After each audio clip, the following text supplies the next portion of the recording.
LPU ప్లేస్మెంట్ల రికార్డులు సృష్టిస్తోంది. Final year student 2.5 కోట్ల ప్యాకేజ్ పొందుతున్నారు. 1700 మందికి పైగా ఎల్పీయూ స్టూడెంట్స్ 10 లక్షల నుంచి 2.5 కోట్ల ప్యాకేజెస్ పొందారు. విద్యా విప్లవం ప్రారంభమైంది లవ్లీ ప్రొఫెషనల్ యూనివర్సిటీలో. మున్సిపల్ పారిశుద్ధ కార్మికులకు సంక్షేమ పథకాలు వర్తింపు చేయాలని డిమాండ్ చేస్తూ అనంతపురం జిల్లా గుత్తి మున్సిపల్ కార్యాలయం ఎదుట మున్సిపల్ కార్మికులు నిరసన చేపట్టారు.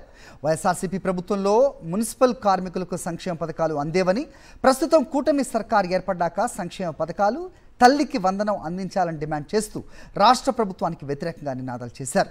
పారిశుద్ధ కార్మికులకు 21,000, ఇంజనీరింగ్ కార్మికులకు 15,000 వేతనాలు ఇస్తూ కార్మికుల కుటుంబాలకు సంక్షేమ పథకాలు వర్తించవు అనటం అన్యాయం అన్నారు.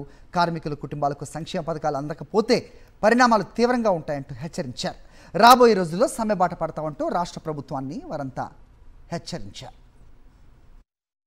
మున్సిపాలిటీలో పనిచేస్తున్న పారిశుద్ధ మరియు ఇంజనీరింగ్ కార్మికులకి గత ప్రభుత్వంలో వైఎస్ జగన్మోహన్ రెడ్డి గారు సంక్షేమ పథకాలు అయితే ఏమి, తల్లికి వందనం అయితే ఏమి, అన్ని పథకాలు మున్సిపల్ కార్మికులు వర్తింపజేశారు. అదేవిధంగా ఈ ప్రభుత్వం అయితే ప్రభుత్వం ఏర్పడి సంవత్సరం అయినా కానీ మన పారిశుద్ధ కార్మికులు, ఇంజనీరింగ్ కార్మికులకి అన్యాయం చేస్తున్నారు. ఎందుకనగా పారిశుద్ధ కార్మికులకి 21,000 వేతనము, ఇంజనీరింగ్ కార్మికులకు 15,000 వేతనం ఇస్తూ మీకు ఏ విధమైన సంక్షేమ పథకాలు మీకు వర్తింపజేయవు.